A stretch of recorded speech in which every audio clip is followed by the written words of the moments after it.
एक बारिश वाली रात कोको नन्ना पांडा गलती से एक सुनसान अस्पताल में पहुंच गया।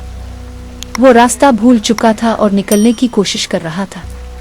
अचानक इसने हल्की हल्की कदमों की आवाज सुनी और उसका दिल तेज धड़कने लगा। कोको ने मार कर देखा कि एक पीला सा लड़का बिखरे हुए बालों और तारीक आंखों के साथ राहदारी के कोने पर खड़ा मास्करा रहा है।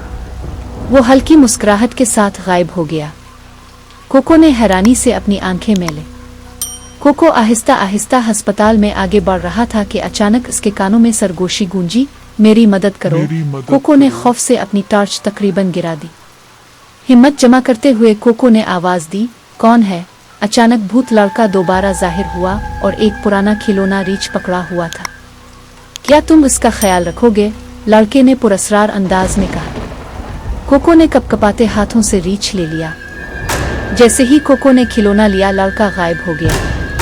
कोको ने सुकून का सांस लिया और निकलने लगा, लेकिन जैसे ही इसने पलट कर देखा, खिलौना रीछ ने आंखें झपकी।